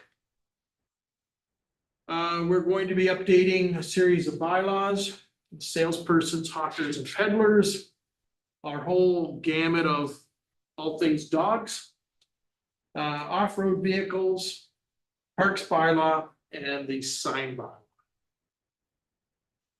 And then we are going to be bringing a report to council on external lighting and its influence on adjacent properties and or roads. And council, based on that deposition, may provide direction to staff to actually create a lighting bylaw under one or more provisions of the municipal act. And then the last slide is the org chart for development services. At present, the director position is vacant, so I'm fulfilling the role of the director, running day-to-day oversight to the department. And it's made up of the 4 divisions of building, bylaw enforcement, planning, and the last is economic development and tourism. So, Madam Mayor, that in summary is a walkthrough of the business plans that form part of your budget book. And there is a recommendation tonight that council just adopt the business plans as a guidance document, and then we post it on the website. Questions? Seeing none, can I have the motion, please, Councillor Tilly? Moved by myself, second by Council Roman, that the presentation and overview from Andrew McNeely, Chief Administrative Officer, regarding Department of Business Plans 2026 to 2028 be received, and that Department of Business Plans 2026 to 2028 be adopted as a guidance document, and that the Department of Business Plans 2026 to 2028 be posted to the Township website. All those in favor? Carried, thank you. And next we have 6.3, report number 2026 budget capital operating. Are there any members of the public? No, okay. I'll review by Christina Bott, please. Madam Mayor, I have a very brief slide deck for this one as well.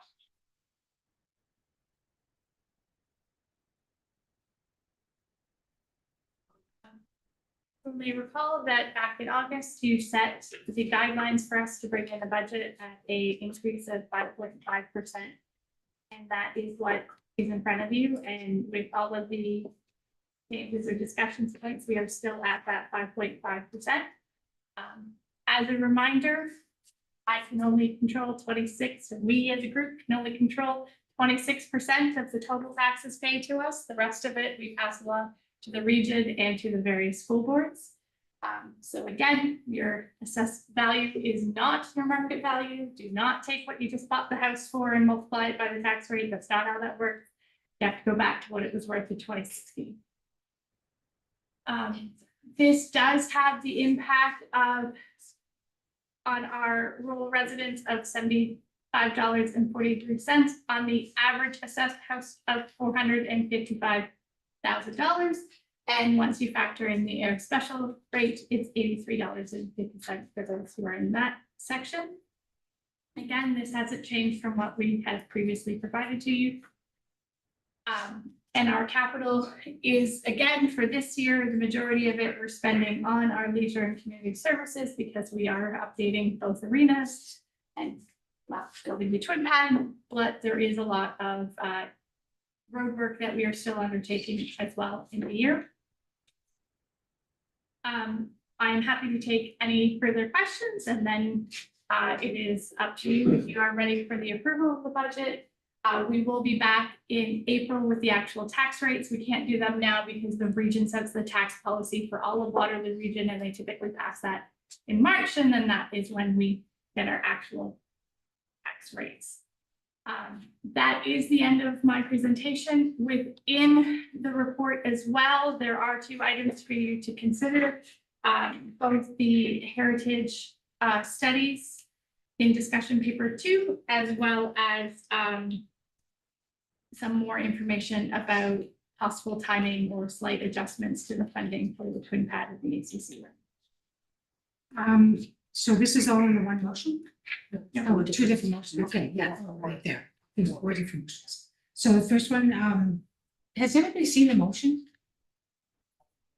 Everybody has them? Okay, just, I want to make sure, okay, Councillor Rollman, any questions, comments, Councillor Wells? And then Councillor Arson. Thank you, Madam Mayor. I like option 1A for the heritage motion to include the CHL into the official plan, but I have just some clarification questions. Would, through you then to staff, Please. would we need to add some sort of heritage planner expert to the official plan work in order to get that done? And that would all be part of the new RFP that. Yes, so normally in any RFP, if there are certain specialties that we believe are warranted, we would identify that. So I'm going to suggest to you the whole broader discussion on heritage should be done by a person who has qualifications as a designated heritage planner. It's amplified because of the Sprague's Road CHL. If council rolls it into the broader official plan update as suggested in option 1. Councillor Arson. So by rolling it into option 1A, how is this affecting, does this affect our budget at all? No, it doesn't, because we have already funded approximately $405,000 for the broader official plan update in the budget. The extra funds to roll the Sprague's Road District, we're using a portion of other monies that were under that broad term heritage reserve. And then we are temporarily borrowing internally from our working reserve account for the balance to fund the extra cost to be added to the now enhanced official plan exercise. And then it's a repayment over 27 and 28 back to the working reserve account for those monies that were temporarily borrowed from that account. So just to follow that up, because we read some stuff on some other special area rate things. So this study would not be considered a special area rate for that ward? No, this would be the heritage policies are across all of North Dumfries. The CHL is a defined area, high level, Grand River to the east. Beaky Road approximate to the south, Sprague's Road approximate over to Edworthy Side Road, Shoaldice. And then the northerly boundary, I believe, is effectively Alps Road and across, if I was to draw a line, just south of the Cambridge municipal boundary over to the Grand. It's unusual to do an area rating bylaw for a heritage study. The premise is that the community benefits from the protection of key heritage resources, because it's representative of the past in our community and is foundational to the community we have today and what we want to enjoy in the future. We didn't do it for when we did Greenfield Road and made it a historic district. So it was not a very. Councilor Roman. Did you have your hands up, Councilor? Yeah, Councilor Roman and Councilor Wood. Thank you, Madam Mayor. From the heritage community point of view, I think option 1A is the best one. It sort of resolves the conflict that we were having between pursuing Part 4 designations versus the CHL. So I think this option will basically eliminate that That's right. conflict. So I support 1A. Councilor Williams. Thank you, Madam Mayor. One more clarification question through you to staff. And that is, would this undertaking also involve the statement of significance that are often part of CHLs, or would that be a future task? No. It has to be, you have to determine what the statement of significance is if you're actually going to create an official plan, overlay designation and policies within that CHL. Most official plans, when you're just dealing with broad heritage principles, you would sort of set the criterion of how you would screen future cultural heritage landscapes, or that council in the future will undertake preparation of CHLs.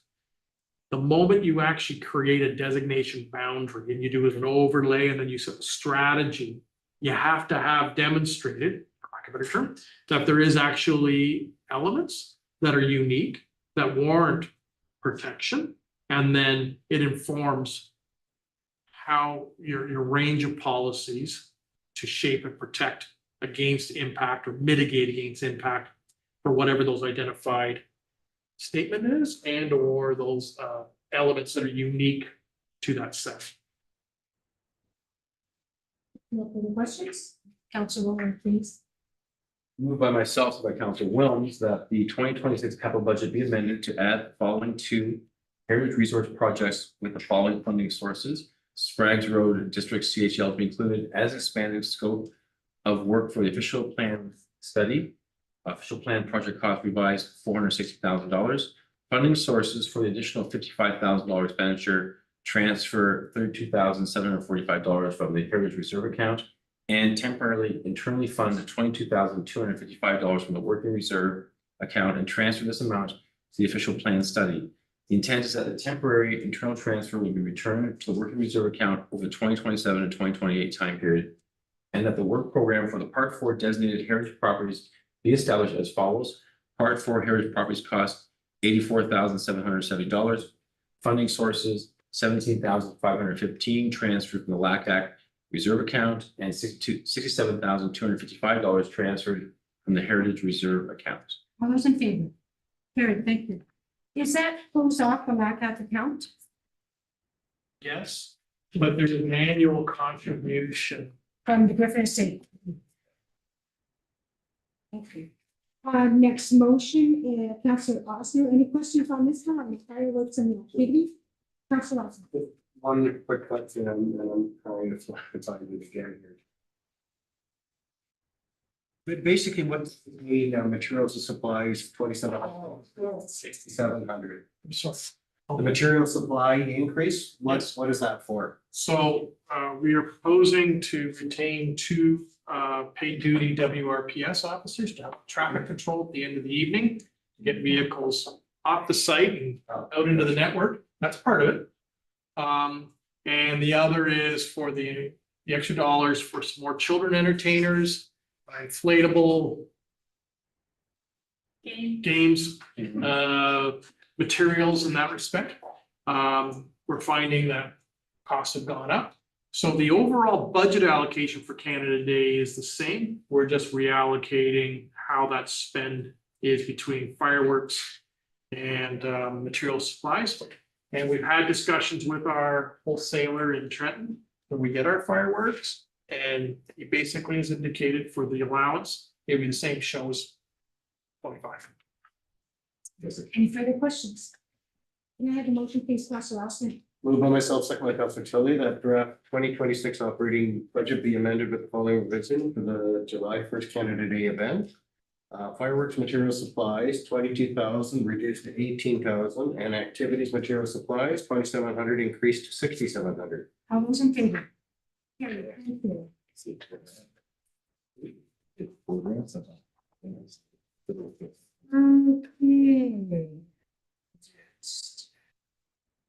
we at?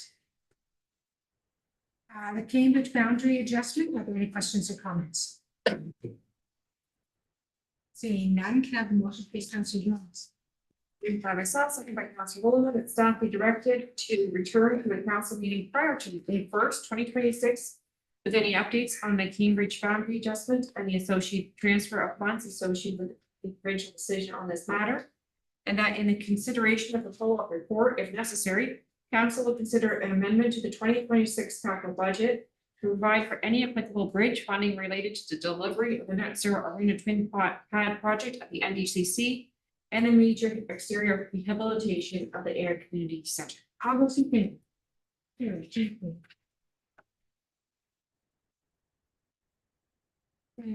Next is the bylaws, Councilor Holman, please. It's the resolution to. Oh, budget, I apologize, I saw a B. Yep. Just automatically went to bylaws. Moved by myself, second by Councilor Tilly, that Fin Report 04/2026 be received and that the 2026 budget, capital and operating as amended be approved.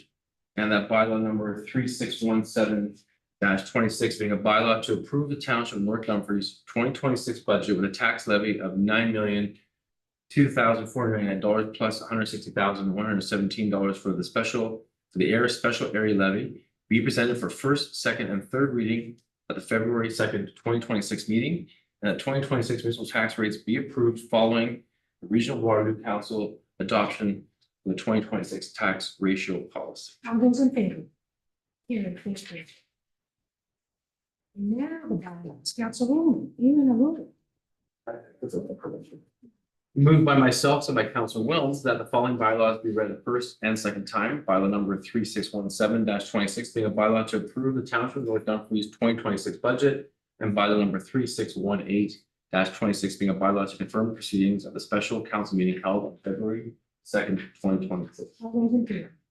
Carried. Thank you. Third reading of the bylaw, Councilor Tilly, please.